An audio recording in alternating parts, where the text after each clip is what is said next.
चलिए जी, आपका जो एग्ज़ाम की डेट्स आ चुकी हैं और एग्जामिनेशन का जो फॉर्म भरना है उसकी भी डेट आ चुकी है। हालांकि जेआईबी का अभी स्टार्ट नहीं हो पाया, कुछ प्रॉब्लम थी, 1-2 दिन में स्टार्ट हो जाएगा। और आप ये मान लीजिए कि पेपर होंगे, क्योंकि अभी कोई कोरोना का नाम कहीं नहीं देखने को आ रहा है। लगभग 700 डेज के बाद, लगभग 2 साल के बाद देश में कोरोना के केस 1000 से कम आए हैं कल।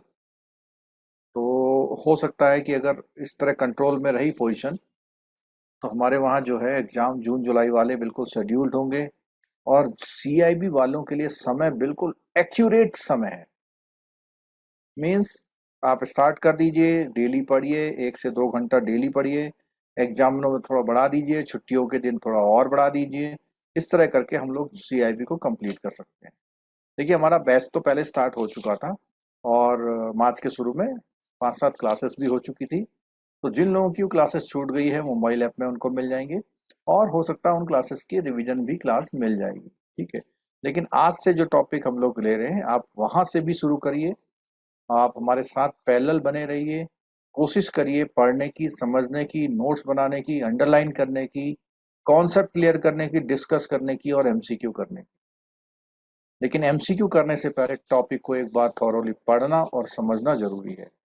अभी रिसेंट मैंने एक एग्ज़ाम दिया था, उत्तराखंड का पीसीएस का एग्ज़ाम दिया था। एग्ज़ाम में अभी भी देते रहता हूँ, सिर्फ इसलिए कि उसमें किस तरह के क्वेश्चंस आते हैं। तो उसमें इकोनॉमिक्स के 2-3 ऐसे क्वेश्चंस थे जो हम सीआईबी में अपने टॉपिक कवर करते हैं, जैसे बजट का टॉपिक कवर करते हैं, जीडीपी का कवर करते हैं। तो 2-3 क्वेश्चन ऐसे थे कि जिसका कॉन्सेप्ट क्लियर हो वही उसके आंसर दे सकता था, क्योंकि उसमें जो ऑप्शंस बनाए गए थे वो इस तरह नहीं थे कि पुराने क्वेश्चन से ऑप्शन उठा लिए।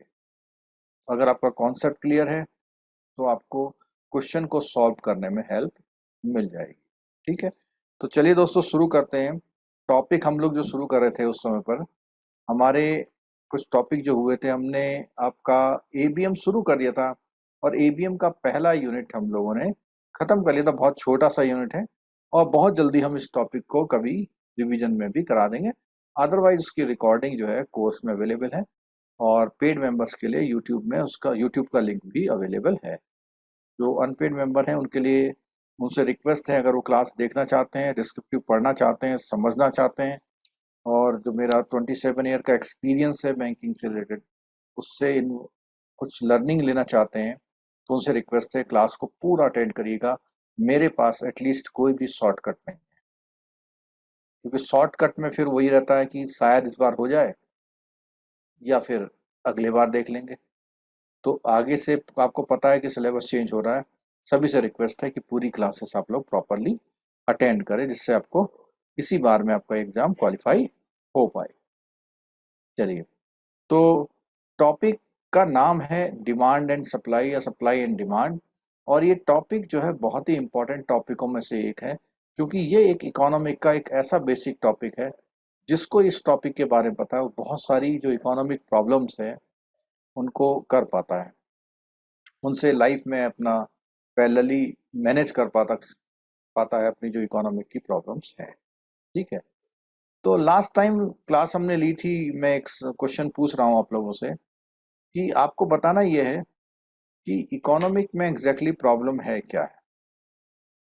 इकोनॉमिक्स में एग्जैक्टली प्रॉब्लम क्या है, क्यों हम लोग इकोनॉमी को पढ़ते हैं। डिमांड उतनी रिसोर्सेज एंड सप्लाई नहीं है। स्कार्सिटी। एक तो है उसको हम लोग बोलते हैं मीन्स एंड एंड्स। जितनी हम डिमांड लोग उतनी बोलते हैं सप्लाई नहीं है। Means ends. ठीक है। या इसको हम लोग बोलते हैं जो हमारे रिसोर्सेस हैं वो रिसोर्सेस एक तो क्या है, लिमिटेड है सर। लिमिटेड हैं, और उनके alternative uses. Alternative uses. Utilization of ठीक है। Minimum resources to maximum. हाँ, और एक चीज़ और है कि हमारी जो एंड्स हैं, जो हम लोग जिसको हम लोग वांट्स बोलते हैं, वो कैसी हैं, अनलिमिटेड है सर।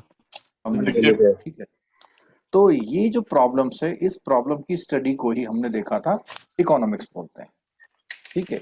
किसी भी प्रोडक्ट, किसी भी कमोडिटी, किसी भी करेंसी की डिमांड सप्लाई की स्टडी से हम उसके जो प्रॉब्लम है, कौन सी वाली प्रॉब्लम, उसके लिमिटेड और अल्टरनेटिव यूज वाली जो प्रॉब्लम है उससे हम लोग ओवरकम हो सकते हैं। और economic is the science of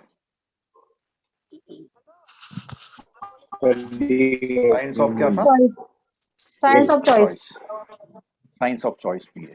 ठीक है, तो इस टॉपिक को पढ़ने के लिए सप्लाई एंड डिमांड की बात करी गई है। थोड़ा सा बुक से भी देखेंगे क्योंकि उसमें चार्ट रेडीमेड है, तो उनसे हमें पढ़ने में, अंडरस्टैंडिंग करने में आसानी होगी। और जहाँ पे एक्सप्लेनेशन करना होगा मैं आपको सामने एक्सप्लेन करता रहूँगा। ठीक है, सर ये सीआईबी की एग्जाम की डेट आ गई है सर? हाँ, CIB की एग्जाम की डेट आ गई है, जो हमारे जून लास्ट और जुलाई में है उसके हिसाब से। ठीक है, ओके सर।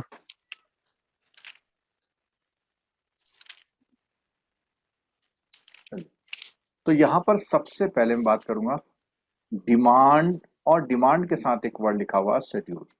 देखो आपकी बुक में दो वर्ड आएंगे, एक आएगा शेड्यूल, ठीक है, और एक आएगा कर्व। जैसे डिमांड शेड्यूल लिखा हुआ है ऐसे ही आएगा डिमांड कर्व। इन दोनों में बेसिक डिफरेंस क्या है? शेड्यूल जहां पर भी लिखा होगा तो शेड्यूल जो होता है उसको बोलते हैं टेबल को डिफाइन करना, कोई डेटा टेबल में दिए हुए। ठीक है, और अगर उसको हम प्लॉट कर लें ग्राफ में, उन्हीं डेटास को ग्राफ में अगर प्लॉट कर लें तो उसको बोलते हैं डिमांड कर्व। यानी उसका नाम हम लोग शेड्यूल के बजाय कर्व यूज करते हैं। जैसे डिमांड शेड्यूल यहाँ देख रहे हैं हम लोग, तो ये सामने एक टेबल दिखाई दे रही है आपको। ठीक है, और अगर हम कर्व की बात कर रहे हैं तो ये देखिए सामने ये कर्व बना हुआ। तो एक बेसिक डिफरेंस तो यहाँ समझिए कि शेड्यूल क्या होता है, एक टेबल होती है, और कर्व क्या होता है, उसका ग्राफ होता है। ठीक है, और शेड्यूल में जब बात करेंगे तो इसका मतलब डिफरेंट प्राइस पर जो क्वांटिटी डिमांड की गई है उसका रिकॉर्ड करना। तो हम देख रहे हैं कि जब किसी आइटम की प्राइस 500 थी तो मार्केट में उसके परचेज करने वाले लोग केवल कितने थे? 9 थे। और जैसे जैसे डिमांड सब प्राइस आपकी कम होती गई तो आपने देखा डिमांड आपकी बढ़ती गई। तो सबसे पहला रूल है, इसको डिमांड का रूल भी बोल सकते हैं, डिमांड कर्व भी बोल सकते हैं। तो इसमें क्या होता है, जब आप इसका कर्व डिफाइन करते हैं तो कुछ इस तरह से आ रहा है। तो इस तरह से आने का मतलब है, दो तीन वर्ड इसमें पूछता है। एक तो है डाउन स्लोपिंग। ये क्वेश्चन आता है कई बार कि डिमांड कर्व इज लाइक, बोलेगा पैरेलल, बोलेगा parallel to Y axis, parallel to X axis, फिर बोलेगा as X increases Y also increases इंक्रीजेज, ऐसे करके पूछ लेगा। तो इसको बोलते हैं डाउन स्लोपिंग कर्व। मीन्स जैसे जैसे एक्स की वैल्यू बढ़ती जाती है वो जो वैल्यू है वाई की वो क्या होती जाती है? कम होती जाती है। ठीक है, जैसे जैसे एक्स की वैल्यू बढ़ती जाती है और उसी तरह से वाई की वैल्यू क्या होती है? कम। तो डाउन स्लोपिंग है ये। ठीक है, तो यहाँ पर ये जो जितना भी एक्सप्लेनेशन है उसे पढ़ने की जरूरत नहीं, केवल इस ग्राफ में ये सब समझा रखा है। ठीक है, और इसको डाउन स्लोपिंग बोलते हैं। और आपको जब लर्न करना है कैसे करना है कि डिमांड से क्या होता है, डी से डिमांड और डी से डाउन स्लोपिंग। ठीक है, और ये जो कर्व है इस कर्व में कई बातें हो सकती है। जैसे मैं यहाँ बना रहा हूँ आपको, एक तो ये कर्व हो गया, एक हो सकता है ऐसा कर्व बना दे, एक हो सकता है आपका ऐसा कर्व बना दे। 3 कर्व मैंने बना दिए। मीन्स बिल्कुल एग्जैक्ट उतना ही डाउन हो रहा है जितना y और x का रेशियो जो है सेम है। और एक कंडीशन में देख रहे हैं आप, जो मैं इसके नंबरिंग कर रहा हूँ आपको लॉजिकली बताने हैं इसके आंसर। और CIB में इस तरह के आंसर बहुत पूछता है जो बुक से तो नहीं मिलते लेकिन आपके कॉन्सेप्ट को क्लियर करता है। मैं यहाँ पे नाम दे रहा हूँ 1 2 3। तो आपको 1 2 3 कर्व में ये बताना है कि प्राइस का कम इम्पैक्ट पड़ रहा है इसमें से कौन सा कर्व ऐसा है जिसमें 3 नंबर प्राइस का ज्यादा इम्पैक्ट नहीं पड़ रहा ये 1 नंबर है? 1 number. 1 वन का 1 ज्यादा है 2 1 number. 3 ये 1 मैंने आपसे पूछा 3 का हाँ मैंने पूछा 3 का सर 3 का हाँ, सर कम 3 नंबर इफेक्ट में पड़ कम रहा लग रहा है 3 मैंने आपसे पूछा जिसका इफेक्ट कम पड़ रहा है सर थर्ड कर्व की वेरिएशन कम है। हाँ थर्ड कम है मींस जैसे जैसे हम डिस्टेंस कवर कर रहे हैं तो उसका जो स्लोप है उसके डाउन होने की स्पीड कम है तो ये क्या है लेस है और जो 1 वाला है जरा सा प्राइस स्विच हो रहा है तो एकदम से वो डाउन मींस यहां पर और यहां पर इतनी डिस्टेंस कवर करने में वो इस पॉइंट से लेकर के इस पॉइंट पर आ गया यानी इसमें कहेंगे हाई सर आपने क्वेश्चन क्या अभी पूछा था कि प्राइस वेरी कर रहा है? नहीं प्राइस तो तीनों में वेरी कर रहा है मैंने पूछा था प्राइस के वेरी करने पे जो डिमांड है उसकी स्पीड कम वेरी कर रही है ओके तो कम वेरी थर्ड में कर रही है और सर, हाई इस बार- वेरी किस में कर रही है 1 में सर, कर इस रही बार- है 1 में सर इस बार सीआईबी में इससे 5 क्वेश्चन पूछा था उसमें एक क्वेश्चन ये भी था इस ग्राफ से देख लो। 5 क्वेश्चन आया था इस बार और एग्जाम मींस इसका मतलब ये हुआ कि एनालिटिकल मींस आपको समझना है कि डिमांड सप्लाई क्या होती है पहली बार और समझ गए तो उस क्वेश्चन को वो जो पूछ रहा है मतलब ऐसा बहुत पॉसिबल सा नहीं हो गया है कि आपके पास कोई ऐसी बुक आ जाए जिसमें आप 1000 एमसीक्यू करके चले जाएं और आप पास हो जाएं मतलब मैं तो अपना बिल्कुल क्लियर कट बोलता हूँ 10 क्वेश्चन आ सकते हैं बिल्कुल आ सकते हैं 10 क्वेश्चन लेकिन रेस्ट 80 to 90 क्वेश्चन आपकी साउंडनेस पे कितने आपका कॉन्सेप्ट साउंड है उस पर डिफर करते हैं जैसे मैंने इस क्लास को लेते समय सबसे पहले मैंने बोला कि मैंने एक एग्जाम दिया उसमें 2 क्वेश्चन ऐसे आए थे उन क्वेश्चन के वो ऑप्शन का ऐसा क्वेश्चन आज तक किसी भी बुक में प्रिंट नहीं हुआ मीन्स जिसका कॉन्सेप्ट क्लियर है वो उन आंसर को कर सकता है तो जैसा कि इन्होंने बताया कि 5 क्वेश्चन आए थे अभी मैं और ग्राफ दिखाऊंगा आपको उससे और स्टडी करेंगे हम लोग सर एग्जांपल से थोड़ा समझा देंगे क्या प्लीज? एग्जाम्पल में समझा देता हूँ यहाँ देखिए जरा तो मैं आपको समझाता मैं इसी एग्जाम्पल में बताता हूँ कि प्राइस 500 से 400 पे आया तो आपका जो क्वांटिटी डिमांडेड है 9 से 14 पे आ गया 9 से 10 में आ गया और 9 से 10 इसको मैं 8 कर लेता हूँ चलिए 9 ही रह देते हैं 9 से 10 में आ गया नेक्स्ट में देख रहे हैं नेक्स्ट जंप आप आए तो 14 से 24 पर आ गया और 10 से 12 में आ गया या 10 से 11 में आ गया तो आपको इन 3 1 2 3 1 2 एंड 3 इन तीनों में आपको ये बताना है कि किसमें ज्यादा इफेक्ट कर रहा है 1 नंबर में 1 में 1 में आप देखिए 100 रुपी प्राइस डाउन होने पर 5 का डिमांड बढ़ गया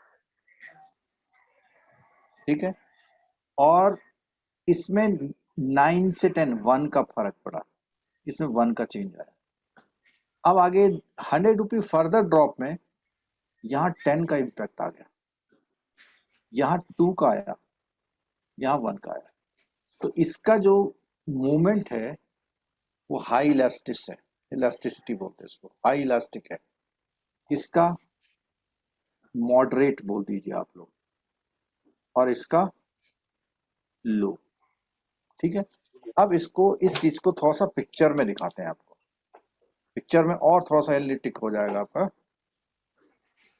देखिए बुक में जो लिखा हुआ वो आप खुद पढ़ सकते हैं, लेकिन जब तक हम एक्सप्लोर नहीं करेंगे तो आपकी अंडरस्टैंडिंग नहीं बनेगी। यहाँ सामने स्क्रीन पर देखिए आप, ये पिक्चर दिखाई दे रहा है, यस सर। इसी पे हम बात करेंगे। जैसे उन्होंने बताया कि इसमें से क्वेश्चन आया था और इसमें कॉन्सेप्ट क्लियर करने के लिए हम इस क्वेश्चन को यहाँ पे स्क्रीन पे करेंगे तो हमको ज़्यादा कॉन्सेप्ट क्लैरिटी मिलेगा उससे।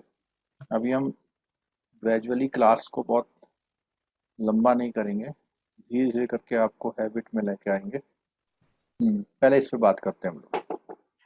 यहाँ देखिए ये प्राइस इलास्टिसिटी ऑफ डिमांड दिखा रहा है, यानी डिमांड की इस इलास्टिसिटी दिखा रहा है कि कितना स्पीड से उसमें फर्क पड़ रहा है। अब आप देखिए यहाँ पे, पहले इस पे देखिए आप, यहाँ देखिए ये जो चार्ट है आपकी बुक में कहीं नहीं है, लेकिन कॉन्सेप्ट इससे ही क्लियर होगा आपका। क्या क्या क्लियर होगा? यहाँ बोलता है, एक वर्ड बोलता है परफेक्ट इलास्टिक। पहला वर्ड क्या बोलता है? Perfect elastic. दूसरा बोलता है इन इलास्टिक। तो ये दो वर्ड जो हैं, इलास्टिक और इन इलास्टिक, इन दो वर्ड्स में क्या बात बता रहा है वो, कि वो ये कह रहा है कि अगर मैं यहाँ पर एक ड्रॉ करूँ, एक ग्राफ ड्रॉ करूँ यहाँ पर, ये तो ये वाली लाइन और ये वाली लाइन मीन्स ये ग्राफ है। एक में बोलता है इनलेस्टिक, मीन्स प्राइस का डिमांड पे कोई फर्क नहीं है। इसमें बोलता है इलास्टिक और इसमें बोलता है इनलेस्टिक, मीन्स प्राइस यहां से यहां तक पहुंच गया लेकिन आपका डिमांड में कोई भी चेंज नहीं आया। डिमांड में आपका कोई भी चेंज नहीं आया, ऑलवेज आपका डिमांड यहीं पर वेरी कर रहा। देखिए इसको, बात को समझ में आया? इन इलास्टिक का मतलब प्राइस आपका यहाँ रहे या कहीं पर भी रहे, आपका जो ये डिस्टेंस है, जो एक्स वाला डिस्टेंस है, उसमें नो चेंज, उसमें नो चेंज। मीन्स नमक कितना भी कॉस्टली हो जाए, क्या आप नमक खाना कम करेंगे?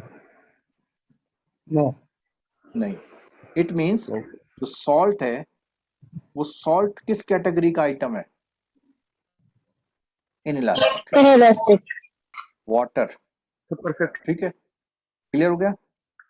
दूसरे वर्ड को हम देखते हैं इलास्टिक, मीन्स जरा सा वेरिएशन हो जाए तो उसकी डिमांड कहां से कहां पहुंच जाती है। जैसे इस वाले में बात करते हैं, ये वाली क्या है, एक इस पॉइंट पर कभी क्वांटिटी इतनी जा रही है और कभी क्वांटिटी इतनी जा रही है, मीन्स बहुत हाई फ्लक्चुएशन है। तो उस कंडीशन में ये लाइन आ गई, ये वाली, जिसको बोलते हैं इलास्टिक, और इन इलास्टिक में ये आ गई। मैंने 3 फिगर पीछे बनाई थी, कौन कौन सी बनाई थी? यहाँ मैं ब्लू कलर से बनाता हूं आपको। एक तो मैंने ये बनाई थी और एक मैं ग्रीन कलर से बनाता हूं ये, और एक मैं ब्लैक से बनाता हूं। ठीक है, जो पहला वाला, जो ये वाली लाइन है, इस लाइन में आप ये देखिए कि elasticity, price elasticity of demand कितनी दे रखी है यहाँ पे? इनफाइनाइट। और इसमें क्या है? 0 है। ठीक है, मीन्स 0 और इनफाइनाइट, 0 से लेके इनफाइनाइट तक जा रहा है। तो एक जो बीच वाला ब्लू वाला पॉइंट है, ब्लू वाले पॉइंट में क्या दिया हुआ देखो, ये means perfect elastic demand.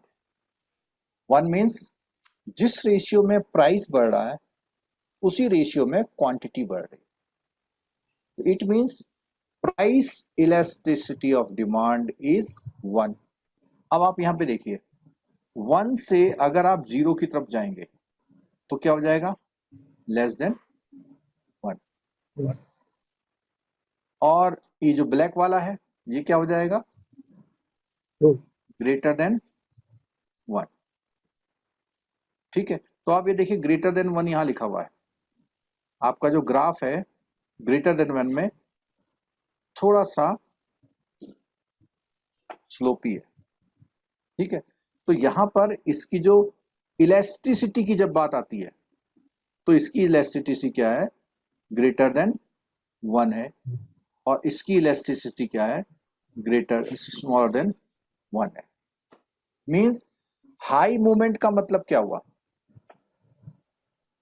greater than 1. High में जो उसको मैं हाई बोला था, हाई मूवमेंट का मतलब है वो रिलेटिवली क्या है, इनइलास्टिक। और लो मूवमेंट का मतलब क्या है, रिलेटिवली इलास्टिक है। और अगर यूनिटरी है, मींस जिस रेशियो में डिमांड बढ़ रहा है उसी रेशियो में, मतलब प्राइस बढ़ रहा है उसी रेशियो में अगर डिमांड बढ़ रहा है तो 1 है, ठीक है। आप सभी लोग अपनी कॉपी में इस पिक्चर को बनाइए, जरा जल्दी से बनाइए, इस पे डिस्कस करेंगे हम लोग। वही बात जैसा कि उन्होंने बताया था एग्जाम में आया था क्वेश्चन, तो ऐसे क्वेश्चन जो एग्जाम में आया था, और इससे न्यूमेरिकल भी बनेगा, भी मैं बताऊंगा आपको। तो इसको हम देखते हैं यहाँ पे, एक बार प्रैक्टिस कर लीजिए, अच्छा रहेगा। या मेरे साथ करना चाहें तो मेरे साथ कर लीजिए। ये है 1 नंबर, ये है 2 नंबर, ये है 3 नंबर, ये है 4 नंबर, ये है 1 2 3 4 5, ठीक है। 1 नंबर में आप क्या आंसर करेंगे, 1 नंबर में सबसे पहले 3 को कर लो, वो ज्यादा इजी रहेगा। 3 को करेंगे, 3 is equal to 1, 4 is equal, 4 is greater than 1, 5 is less than 1, 2 is, sir screen नहीं दिख रहा है। स्क्रीन नहीं दिख रहा है। अरे सर ये अभी कुछ नहीं कहाँ दिख रहा, वही हो? बोला सर। इतनी देर से वो बोले क्यों? हाँ आप चाहिए सर, अब दिख रहा है। सर ये मैं जो बहुत देर से, डायग्राम बनाया है फिर से एक बार रिपीट कर दीजिए क्योंकि सर दिखा हाँ नहीं कर रहा हूँ। ये नंबरिंग का कोई लॉजिक नहीं है, हाँ? नंबर कुछ भी हो सकता है, लेकिन आपको स्लोप देखना है 5, ठीक है। इसको करने के लिए सबसे पहले हम 3 को लेते हैं। 3 की जो प्राइस इलास्टिसिटी ऑफ डिमांड है वो कितनी है, 1। मीन्स जिस रेशियो में प्राइस का इंक्रीमेंट या डिक्रीज होता है उसी रेशियो में, अमाउंट में नहीं, रेशियो में क्या होता है, क्वांटिटी डिमांडेड। इसको क्या बोलते हैं, क्वांटिटी डिमांडेड में चेंज आता है, ठीक है। अगर हम 1 से ऊपर जाएंगे तो 1 से ऊपर जाने में जो इसका आपका जो 4 वाला स्लोप है, तो 4 वाले स्लोप में अभी जो उसमें पिक्चर दिखा रहे थे हम आपको, उसमें देखिए आप लोग, इसमें से 4 वाला स्लोप कौन सा है, ब्लू वाला सर, सॉरी यस ब्लू है, relatively elastic, relatively elastic. Black वाला 4 वाला ये है, दिख रहा है 4 वाला, जिसमें स्लोप जो है थोड़ा सा उठ गया है 1 से, ग्रेटर देन 1।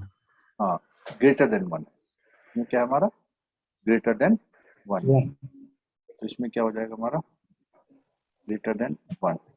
और अगर ग्रेटर देन 1 ये है तो ये क्या होगा, वो सर पेट्रोल का है, पेट्रोल बढ़ रहा है लेकिन जो यूज करने वाले हैं वो यूज तो कर ही रहे हैं लेकिन थोड़ा कम यूज कर रहे मजबूरी हैं। है, क्या करेंगे, हाँ हाँ ठीक है। अच्छा इधर क्या है, लेस देन 1, और इधर क्या है, 0, ठीक है। तो आपको क्या समझना है इसमें कि थर्ड वाला जो कहता है जीरो कहाँ पे है? 0 2 नंबर, ये वाला 2 वाला है, या 0 है, 1 सर, सर ये वहां पे 1 क्यों लिखा? वो तो ऊपर नीचे का समझ गई, लेकिन 1 वहां क्यों लिया प्राइस कहाँ पे? Equal to 1. Elasticity, PD is equal to 1 price of elasticity.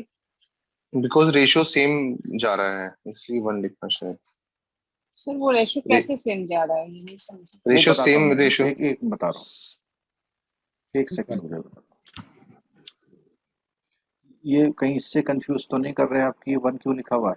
ये 1 क्यों लिखा हुआ है? ये 1 तो ग्राफ का सीक्वेंस है।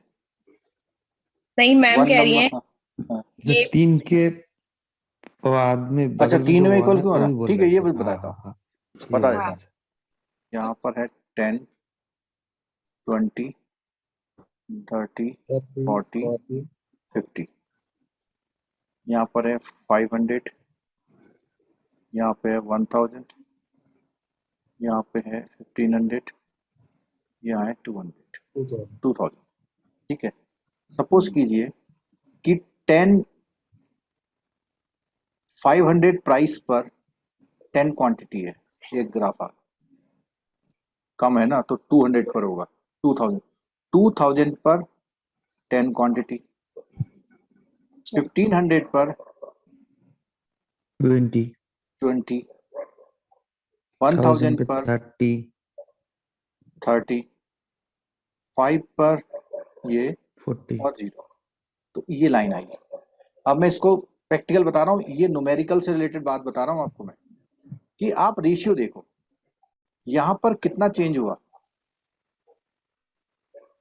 500 500 चेंज हुआ, अपॉन यहाँ पर कितना चेंज हुआ, 500 10 10 क्या रेशियो आया, 5:1 50:1 50 is to 5:1 आ गया, ठीक है। 50:1 अच्छा फिर नेक्स्ट ब्लॉक में देखिए, 50:1 नेक्स्ट ब्लॉक हुआ में सर। देखिए, इसमें चेक करिए कितना डिफरेंस आया, 500 500। कितना डिफरेंस आया, 10। 10 क्या 50 आया, is to 50:1 मीन्स ये जो रेशियोज हैं इसको बोलते हैं delta, delta in price, delta in demand. Means difference, किन्हीं भी दो कॉन्जिक्यूटिव का डिफरेंस और इधर दो कॉन्जिक्यूटिव का डिफरेंस, उनके रेशियो ऑलवेज क्या आ रहे हैं, सेम सेम आ रहा है। अगर सेम आ उनके रहे हैं। रेशियोज सेम खिला आए दो वो तो मीन्स 1 है, ठीक है। ओके यस अगर रेशियो सेम आ रहे हैं तो इसका मतलब प्राइस इलास्टिसिटी ऑफ डिमांड कितनी है, 1 है, सेम ठीक है। अब इसी ग्राफ में थोड़ा सा चेंज कर लेते हैं हम लोग एक इस ग्राफ को ले लेते हैं, इस वाले को। अगर हम इसको लेते हैं तो जो यहाँ जो रेशियोज हैं, यहाँ के रेशियो तो सब में 500 है, लेकिन जो यहाँ जो गैप आ रहा है, गैप पहले वाले में कितना है, सपोज कीजिए इस वाले में ये है मान लिया, ठीक है। दूसरे वाले में यहाँ आया, थर्ड वाले में यहाँ कहीं आ रहा है। तो ये जो रेशियोज हैं वो रेशियो सब में इक्वल नहीं आएंगे। यस सर समझ गई। तो जहां पर प्राइस का स्पीड और डिमांड का स्पीड सेम Variable रेशियो है। में, सेम वैल्यू में नहीं, सेम रेशियो में अगर बढ़ रहा है या घट रहा है तो उसको हम बोलते हैं ई, वो 1 बोलते हैं, ठीक है। तो आपका जो न्यूमेरिकल जो बता रहे हैं वो इसी तरह का है। अच्छा अब वो कुछ ऐसे पूछेगा, मैं आपसे पूछूं कोरोना मेडिसिन ड्यूरिंग कोरोना कैसा था, इसका demand high high greater than demand high supply low sir. Demand high high supply supply low low sir. और सप्लाई लो, लो लो नहीं ये तो आपने डिमांड और Supply का सप्लाई तो- दोनों को कंबाइन कर दिया। अभी तो मैं सप्लाई के हमने तो बारे में प्राइस कुछ और बोल ही डिमांड, नहीं रहा हूँ। Okay sir demand high Demand high demand price जितना मर्जी हाई प्राइस हो जाए, वर्सेस डिमांड डिमांड की बात हो रही है। Price high sir demand price high, price से कोई फर्क कोई नहीं पड़ता, मतलब डिमांड जो है कांस्टेंट है, मींस चाहिए तो चाहिए, चाहे आपको इस प्राइस में मिले चाहे इस प्राइस में मिले चाहे इस प्राइस में, Like salt. ठीक है। हाँ, सॉल्ट की तरह, सॉल्ट भी वही है कि जब आपको चीज चाहिए तो आप प्राइस से कंसर्न नहीं रखते, ठीक है। दूसरा, ऐसा कोई आइटम बताइए जो इस वाइट वाली लाइन को शो करता हो, जो 1 वाली नंबर की लाइन है। अपने घर में से कोई भी ऐसा आइटम बताइए जो 1 नंबर लाइन को शो करता है। टमाटर। नहीं, Tea, chai. Water. इसमें आप समझिए कि आपका प्राइस फिक्स है लेकिन क्वांटिटी कम ज्यादा हो रहा है। Sir electricity bill. मीन्स उसका जो प्राइस है उसका कंसर्न नहीं है कोई। प्राइस जो है, प्राइस कांस्टेंट है और आपका डिमांड जो है कम ज्यादा हो जा रहा है। सर सर, गर्मी में सब्जी। एसी। और बताइए थोड़ा। चलो मैं बताता हूँ। एक वैसलीन का छोटा वो आता है डब्बा, कितने रुपए का आता है? 5 to 10. 10 क्या rupees साहब? 10 rupees. 10 rupees. पूरे इंडिया में इतने रुपए का आता है, छोटा, और 10 से भी छोटा वाला, ठीक है। ये गर्मियों में कितने का आता है? Same रहता है, Five. 5 का ही आता है। same रहता सर्दियों में है। कितने का आता है? 5. 5 rupees. 5 का ही आता है, ठीक है। तो 5 रुपए प्राइस है यहां से यहां तक, ठीक है। इसी प्राइस पर गर्मियों में इसकी सेल कम हो जाती है और सर्दियों में इसकी सेल बढ़ जाती है, ठीक है। तो ये यहाँ पे हो गया इनफाइनाइट वाला, ठीक है। इसको आप लोग एक बात समझिएगा कि हाई का मतलब क्या होता है और लो का मतलब क्या होता है। वो आइटम का नाम क्या है सर? वेस्लिन, वेस्टी। Vaseline. वैसेलिन होता है ना, बहुत राइट। ठीक है। क्लियर हो गया बात? मीन जिसका water प्राइस नहीं होगा कांस्टेंट है। इसमें? चलो और भी बात करते रहेंगे, अभी टॉपिक को आगे बढ़ाते हैं, ठीक है। तो कितने तरह का प्राइस इलास्टिसिटी होता है प्राइस में? 5. 5 टाइप का, ठीक है। अब यहाँ पे देखिए, अब law of downward sloping demand, ये भी कई बार क्वेश्चन में आया हुआ है कि जो डिमांड का जो कर्व है वो कैसा है? Downward sloping. अभी मैंने बताया भी था ना पीछे, ठीक। इसमें क्या होता है लॉ ऑफ में? उसमें कहता है कि जैसे जैसे आपका प्राइस बढ़ेगा तो आप प्राइस जो परचेजिंग करेंगे क्या करेंगे? कम करेंगे, ठीक है। और इसका रीजन बता रखा है इसमें, क्या बोलता है? 2 रीजन है, प्राइस राइजेस फॉर 2 रीजन। इसको ध्यान समझिएगा, ये भी एक लॉजिकल क्वेश्चन है। First is the substitution effect. पहला इफेक्ट ये है कि सब्स्टिट्यूशन के मतलब कि आप टी पीने की बजाय आप ऑल्टरनेटिव। कॉफी, अल्टरनेट, उसके बजाय पेट्रोल का व्हीकल ना लेके आप डीजल का ले सकते हैं, ठीक है। When the prices of particular good rises I will substitute other similar good for it. Means जैसे मटन के प्राइस ज्यादा हो गए तो आपने चिकन, ठीक है। दूसरा होता है इनकम इफेक्ट। ये 2 पॉइंट आपके मैंने लिख दिया, 1 क्वेश्चन है। उसने बोला जो क्वांटिटी की डिमांड अगर चेंज होती है उसके पीछे रीजन क्या है? पहला तो क्या है, बोलिए आप लोग। Substitution effect. कि आप ये नहीं लेने गए, दूसरा ले लिया। और दूसरा क्या है कि आपका इनकम में चेंज आ गया। जब इनकम में चेंज आया तो आपने अपना एंड्रॉइड फोन कन्वर्ट कर लिया आईफोन पर। ये कौन सा इफेक्ट है? Income effect. Income effect. This comes into play when a higher price reduces quantity demanded. because when price goes up I find myself somewhat poorer than I was before. Means हमें लगता है कि price बढ़ने से अब हम गरीब हो गए. If petrol prices double, I have in effect less real income, so I will naturally curb my consumption of petrol. और जब प्राइस पेट्रोल के ज़्यादा हो गए तो मैंने उसका कंजम्पशन क्या कर दिया, थोड़ा सा कर्ब कर दिया, कम कर दिया. ठीक है. अच्छा, अब डिमांड के बाद उसने बोला मार्केट डिमांड. उस डिमांड और मार्केट की डिमांड में क्या फर्क. अभी तक हम बात कर रहे थे एक पर्सन की बात, यहां बात हो रही है पूरे मार्केट की. जैसे आप गरीब हो सकते हैं लेकिन सारे लोग गरीब नहीं है, तो अगर सारे लोग गरीब नहीं है तो डिमांड में फर्क नहीं पड़ेगा. तो यहां जो हम स्टडी करेंगे वो हम राम श्याम की स्टडी नहीं कर रहे, हम पूरे मार्केट की स्टडी करेंगे. तो क्या बोलता है इसमें, उसने कहा माइंड, योर्स और Everybody. और अभी तक हम बात कर रहे थे एक पर्सन की. ठीक है. The fundamental building block for demand is individual preferences.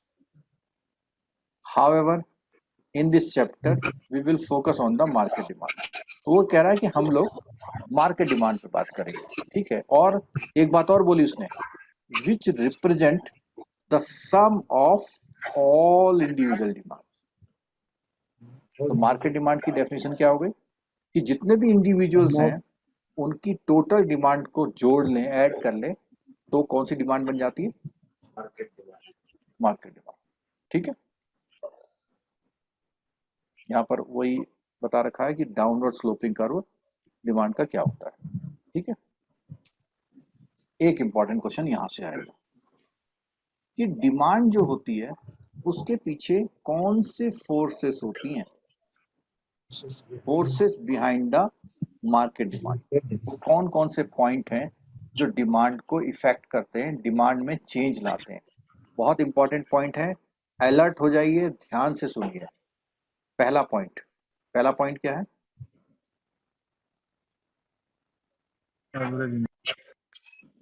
दूसरा पॉइंट क्या है, Size of the market. Customers. तीसरा पॉइंट क्या है, Price and availability of Price availability of related goods. Related goods जो है. जैसे पेट्रोल का व्हीकल आजकल कम लोग पसंद करते हैं, क्यों, प्राइस बढ़ रहा है इसके लिए. प्राइस बढ़ रहा है सर कंटिन्यूसली. पेट्रोल महंगा है, डीजल थोड़ा सा सस्ता है. ठीक है. अगला point, in addition to these objective element there is a set of subjective element. यानी अब आपसे क्वेश्चन आ जाएगा कि कौन सा इसमें ऑब्जेक्टिव एलिमेंट है. तो ये जो तीन हमने बताए ये कौन से एलिमेंट हैं, Objective. ऑब्जेक्टिव. ये ऑब्जेक्टिव एलिमेंट. ठीक है. और नीचे बता रहा सब्जेक्टिव एलिमेंट. और सब्जेक्टिव एलिमेंट क्या है, कॉल्ड टेस्ट और प्रेफरेंसेस.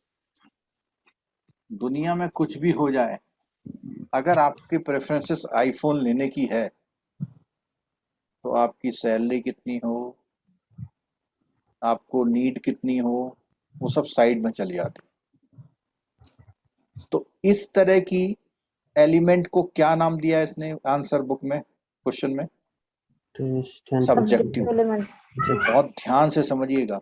ऑब्जेक्टिव 3 हैं, कौन कौन से हैं, average income, price of the market, related goods. price of the market, average income of the prices consumer, and availability of the related goods. Size of market और price and availability of the related goods. ये objective दोनों में difference element क्या है, है. Objective और subjective में? Subjective का मतलब है कि एक कॉम्प्रिहेंसिव अप्रोच में जिसमें बहुत सारी और बातें ऐड हो जाती हैं. ऑब्जेक्टिव का मतलब है इनमें से सिंगल भी फर्क कर देगी. मींस आपकी इनकम में चेंज आ जाए, तो फर्क हो जाएगा।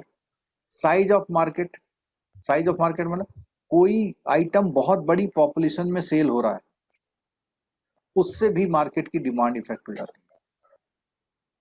जैसे लिखा हुआ है the demand for apple in Mumbai market is higher than Chennai. जहां पर लोग ज्यादा होंगे वहां पे ज्यादा डिमांड आ जाएगी। यहाँ पे जो लोगों की एवरेज इनकम ज्यादा होगी तो आपका कंज्यूमर जो डिमांड ज्यादा बढ़ा देगा, और यहाँ पे प्राइस का और आपका रिलेटेड गुड का इफेक्ट आएगा। तो ये ठीक है। तो आपको ये ध्यान रखना, ये तीन जो ऑप्शंस हैं वो कैसे एलिमेंट है, ये important है। और ये ऐसा क्वेश्चन है, आप लोग 1 2 3 तो पढ़ लेते हैं, लेकिन इन ऐसी लाइंस छूट जाती हैं हमसे। ठीक है, अब आगे देखो। Taste represents a variety of culture, historical influence. They may reflect genuine psychological और physiological need for liquid love and excitement, and they may include artificially contrived carving for cigarette, मतलब एक तरह का फैशन दिखाना। सिगरेट है, drugs है, fancy sports car है, जो लोग ये लेते हैं, तो ये भी क्या बात आई, आपका प्रेफरेंस और टेस्ट की बात आई। ठीक है, और एक और पॉइंट बोला, स्पेशल इन्फ्लुएंस मीन्स ना तो मेरी इनकम बढ़ी, ना बाजार बहुत ज्यादा बड़ा है, ना उससे रिलेटेड चीजों की प्राइस बढ़ी, लेकिन क्योंकि मेरा फ्रेंड लेके आया था इसलिए मैं भी ले आया। क्या नाम दिया इसको? Special subjective. ठीक है, विल अफेक्ट। और जो स्पेशल इन्फ्लुएंस है वो ऑब्जेक्टिव है या सब्जेक्टिव है? सब्जेक्टिव।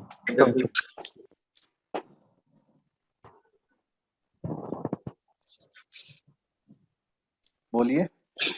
सब्जेक्टिव है। ऑब्जेक्टिव ऑब्जेक्टिव सर ना सब्जेक्टिव में ऑब्जेक्टिव है ना सब्जेक्टिव है, स्पेशल इन्फ्लुएंस, ये स्पेशल इन्फ्लुएंस। स्पेशल इन्फ्लुएंस है।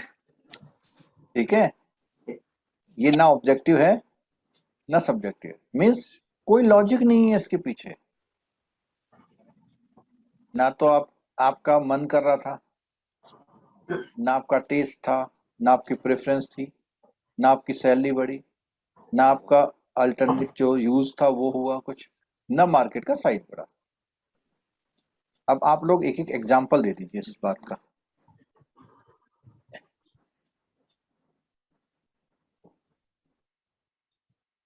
सर अम्ब्रेला और एसी, मुंबई में नहीं अम्ब्रेला और मद्रास में नहीं AC। नहीं, बिल्कुल नहीं, बिल्कुल नहीं, ये स्पेशल सर, इन्फ्लुएंस साइकिल। की बात हो रही है। साइकिल सर, साइकिलिंग का प्रभाव पड़ा। अब वो डिपेंड करता है कि आप साइकिलिंग लाए, आपके दोस्त ने कहा अरे भाई मैं भी कल से जाऊंगा, तुम भी चलो, मैं तुम्हें एक साइकिल दिलवा देता हूँ। ठीक है, सर बैंक वाले जिम जा रहे हैं, ये भी दोस्त को देखते हैं। हाँ, नहीं जिम तो जा रहे हैं, क्या आपके मन में बात आई या आपके फ्रेंड ने कहा? सर फ्रेंड ने कहा, इसका अगर एग्जांपल फ्रेंड ने कहा तो ये स्पेशल इन्फ्लुएंस है, और आपने बिना किसी के कहे तो क्या है ये? Taste and preference. Taste preference. Taste और प्रेफरेंस हो सकता था। ठीक है, कि आपका मन कर रहा था कि आप जिम जाएं। तो जो ये फाइनली वाला है, ये ना तो ऑब्जेक्टिव एलिमेंट है ना ही सब्जेक्टिव। ठीक है, तो यहाँ बोलता will affect demand for particular goods. The demand for umbrellas in high in rainy Mumbai but low in sunny Delhi. अच्छा, यहाँ पे इन्फ्लुएंस किस चीज का आ गया? वेदर। वेदर का इन्फ्लुएंस आ गया। ठीक है, वेदर ने कहा कि अब तो आपको क्या लेना पड़ेगा? अम्ब्रेला। अम्ब्रेला। ना आपकी इनकम बढ़ी, ना अल्टरनेटिव यूज का बढ़ा, ना आपको प्रेफरेंस थी कि मैं अम्ब्रेला लूं, लेकिन मजबूरी ने आपको करा दिया। ठीक है, और यहाँ पर कभी कभी स्पेशल इन्फ्लुएंस में एक और वर्ड आता है, उसका नाम क्या है? Adjective. क्या है ये? Advertisement. हाँ,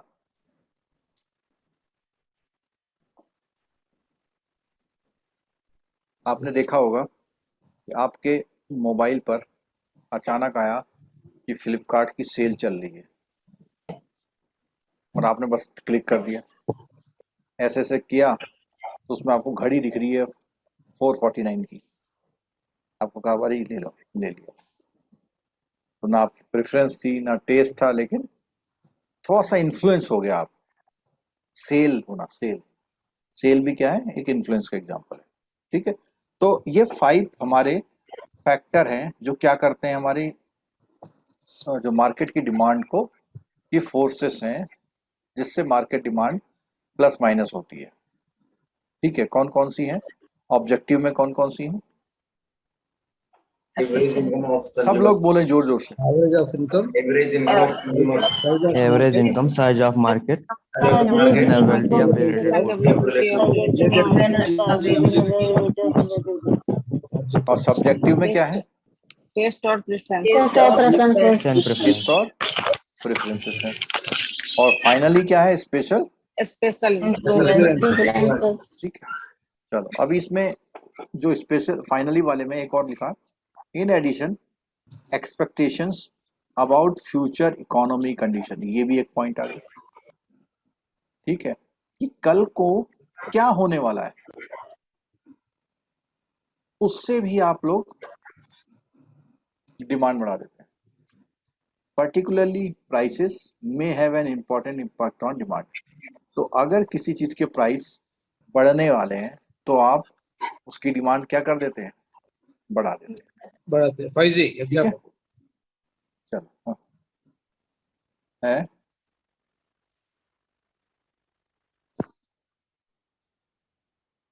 चलो अब आप देखिए शिफ्ट एंड डिमांड, ये बहुत इजी पॉइंट है। अगर आपने डिमांड्स को समझा और फोर्सेस समझी तो आप इसे समझ सकते हैं कि शिफ्ट कैसे हो रहा है। इससे डिमांड भी जो क्वेश्चन थी आया था 5 मार्क्स का। है, मेरे बैच में ये वाला क्वेश्चन था, शिफ्ट एंड डिमांड 5 के 5 मार्क्स का। क्वेश्चन आए थे। तो आप देख लीजिए कि अगर आपका कॉन्सेप्ट क्लियर है तभी आप इनके आंसर दे पाएंगे। तो मेरा एग्जाम ठीक क्लियर है, हो जाता। आपकी बात हो जाएगा। चलिए 3 मार्क्स चलो, रहा है मेरा एग्जाम। चलिए अब देखिए जरा। तो इसमें क्या है कि जो कहता है as economic life evolves demand changes insistently, demand curve sit still only in text book. ठीक है, why does the demand curve sit? तो वो ये बोल रहा है कि जो टेक्स्ट बुक में तो एक ग्राफ बना दिया, लेकिन वही कह रहा है कि डिमांड कर्व शिफ्ट होता है किन्हीं फैक्टर्स के कारण। ठीक है, यहाँ पर क्या फैक्टर हो सकता है कि किसी पर्टिकुलर टाइम में 10 प्राइस पर ये डिमांड थी और उसी 10 प्राइस पर डिमांड जो है शिफ्ट हो गई, यहाँ पर शिफ्ट हो गई। नहीं, शिफ्ट होने का मतलब यहाँ पर 8 डिमांड थी और यहाँ पर 14 हो गई, जबकि प्राइस क्या है? Same. प्राइस सेम है।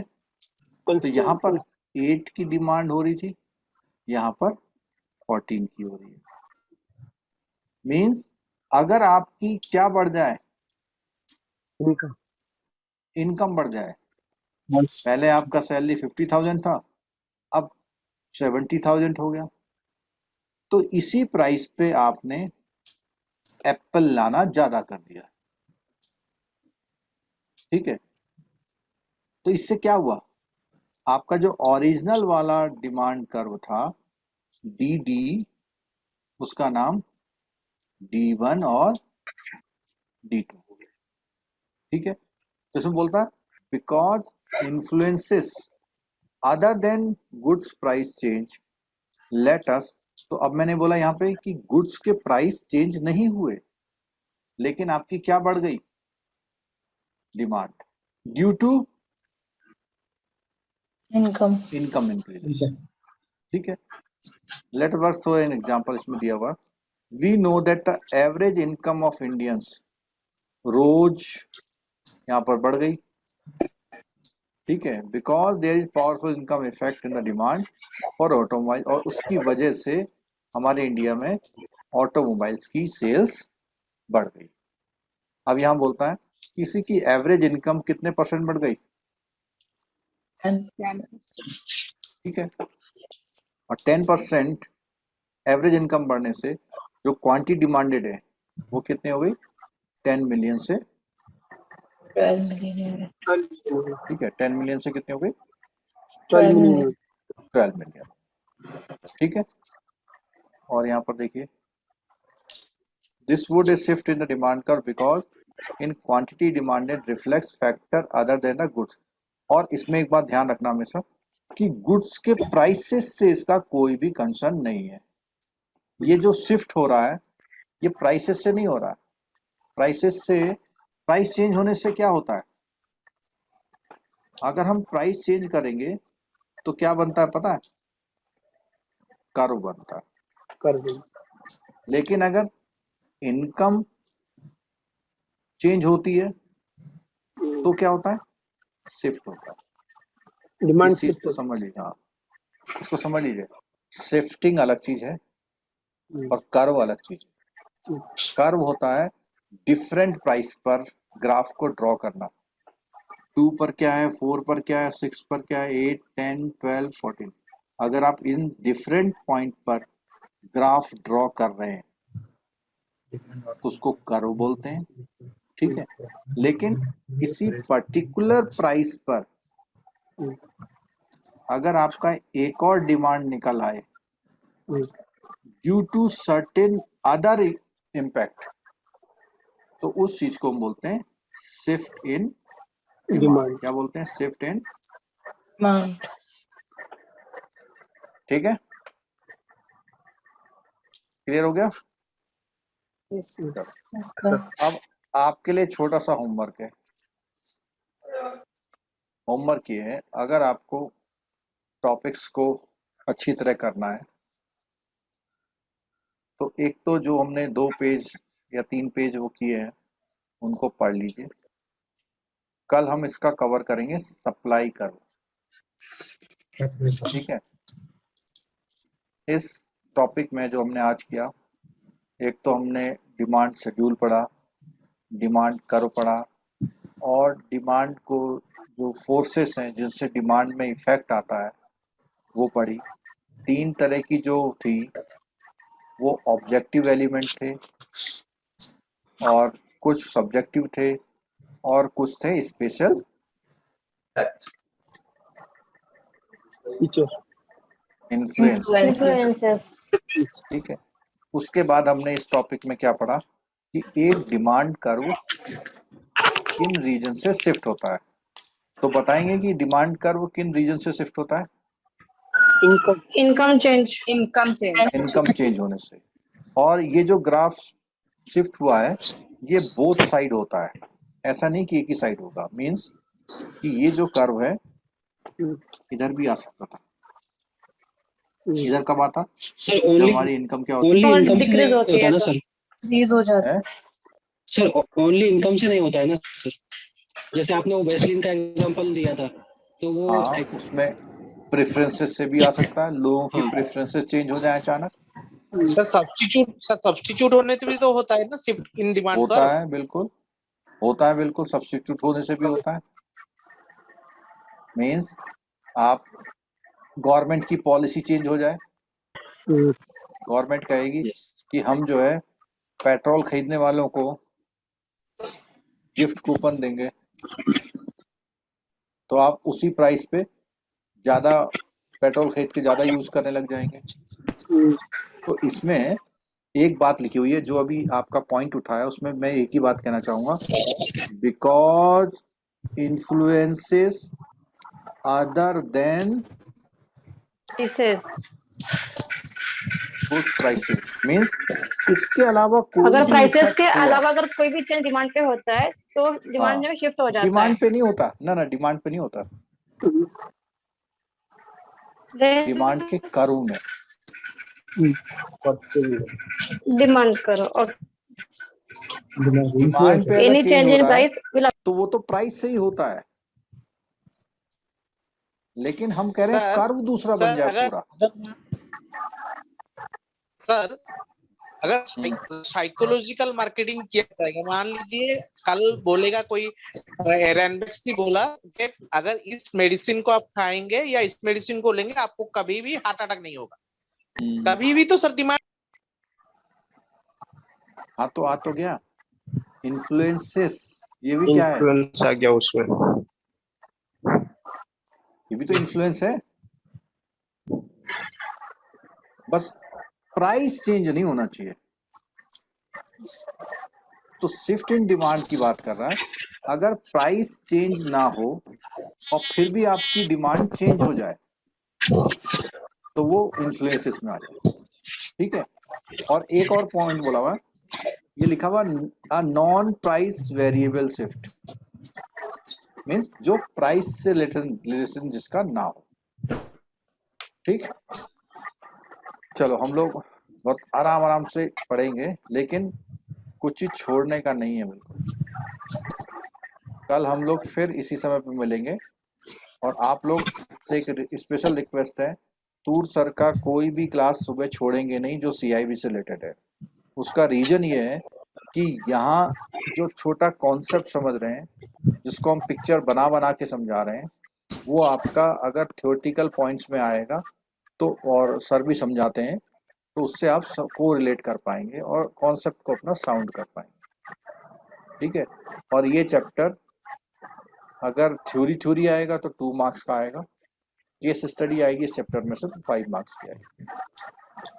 और इकोनॉमिक्स वाला जो एबीएम में जो आपका ए मॉड्यूल है वो बिल्कुल छोड़ने का नहीं है। जितना अच्छा तरह से ये मॉड्यूल तैयार करेंगे उतना स्कोर आपका पक्का होता जाएगा। ठीक है।